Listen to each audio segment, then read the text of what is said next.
Okay, Mr. Nico van Doorn, thank you for receiving us here on your headquarters of the Port Authority of the Port of Rotterdam.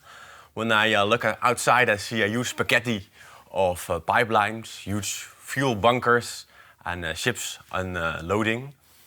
As an outsider, it might seem overwhelming, might feel overwhelming. But you, as a director of energy and industry, are responsible for the energy transition here. As a port authority, you developed a plan to become carbon neutral. Could you maybe introduce that plan?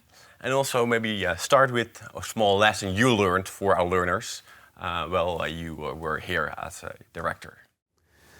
Yeah, well, the Port of Rotterdam is at the heart of the energy system of today. And what we try to achieve is that the port is also at the heart of the energy system of tomorrow.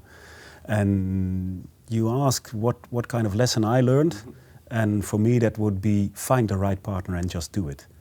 Because I think that's a key message for energy transition, that you don't have to wait, you have to look for the right partner and together start working on the transition. The Port of Rotterdam, as I explained, is important today for the energy system and will be important tomorrow.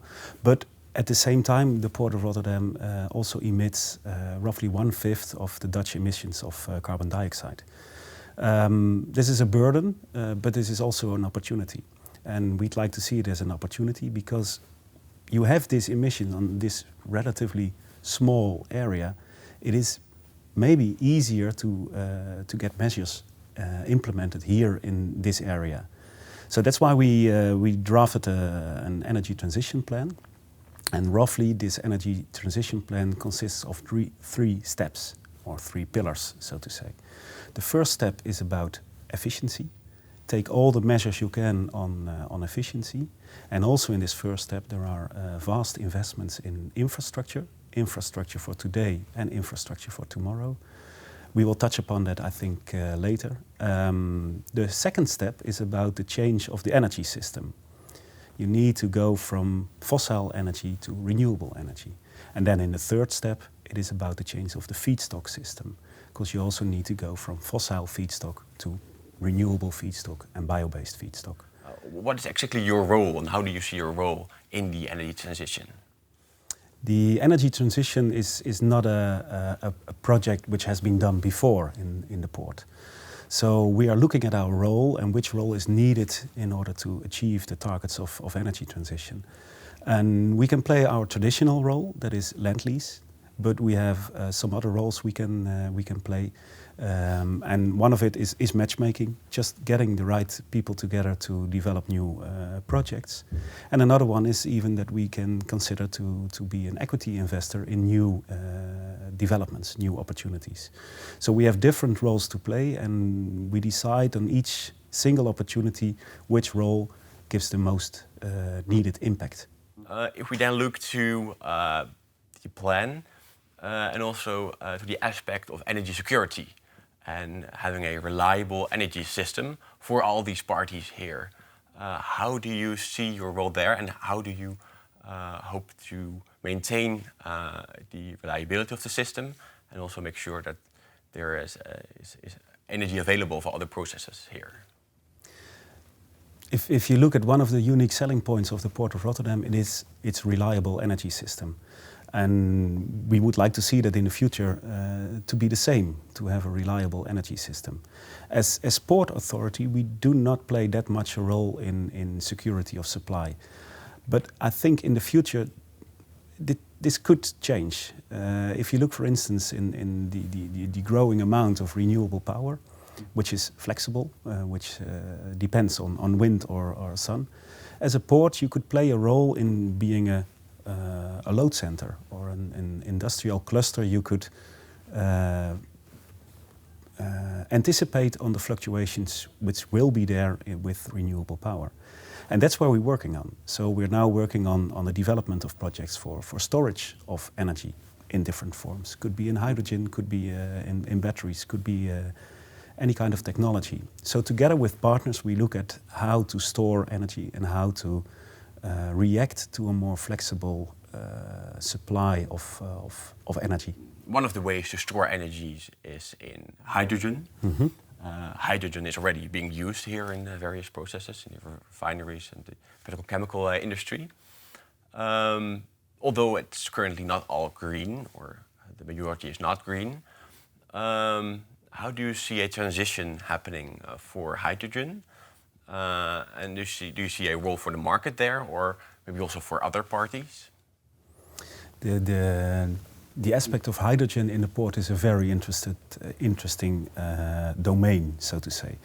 We see all kinds of different colors of hydrogen.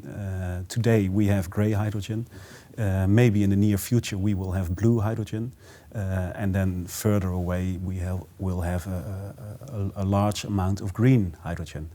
Although already today there is a lot of green hydrogen. There are several companies in the port who, by having PPAs and using existing electrolysis processes, they already produce green hydrogen. For instance, Nouryon does produce quite a lot of green hydrogen already today, so it's already there. But in the transition, I think other companies and parties or stakeholders are needed to develop this market. I think an ETS scheme might be very good in developing this market. But also, and that's what we also try to do, is to develop the demand side of the hydrogen market, and that will also help to develop this market further. The development of the hydrogen market will be a development across the whole value chain of hydrogen. So it starts with renewable power and then conversion into hydrogen. That's where opportunities and projects need to be executed. Then you have the transmission, the infrastructure developments. You have the storage, and you have finally the demand side. And what we try to do as Port is to see that there will be a portfolio of projects along the whole value chain of hydrogen. And if we see missing links, then we try to develop it together with other partners. One of the promising opportunities on renewable power is the North Sea Wind Power Hub. The idea is that when you have large-scale offshore wind, you need to think ahead on how to get this offshore wind power ashore. Will it be as an electron or in a molecule form? And our role as Port Authority, well, is maybe a bit strange, because at first sight you might think, well, it's about developing an island offshore, a port offshore, so that would be the role of the Port Authority to develop this port. Well, we could, but that's not the role we play. We play a role as more or less a demand center, a load center, where we could give our flexibility to make offshore wind more efficient to use. So that's what we do. So we try to see with all industry that is here, how could we influence the demand side of power in order to be more effective and efficient with offshore wind developments. So it's the demand you offer and the flexibility. The flexibility of demand. Yeah, yeah, that's true. Are there other forms of infrastructure that need to be strengthened here in the ports region in order to make a transition happen? At the core of our energy transition program, in the first pillar, there's the development of infrastructure, and that is energy infrastructure. And this infrastructure will be for residual heat, for instance, for steam, additional infrastructure for power, for hydrogen. So there are all kinds of infrastructure developments we're working on now. One of them is also on carbon dioxide, so carbon dioxide infrastructure. For the use of carbon capture, usage and storage. Therefore you need a large backbone on carbon dioxide infrastructure. So indeed it's a large program, a large part of our program is focusing on the development of infrastructure. Okay, great, thanks. So we already mentioned the spaghetti of pipelines here at the beginning. I think it will be even more complex in a way, having more infrastructure and, for example, having CO2 storage. I think in our next video we can elaborate more on the CO2 storage and use. So we hope that you will continue to be with us in the next video. Thank you.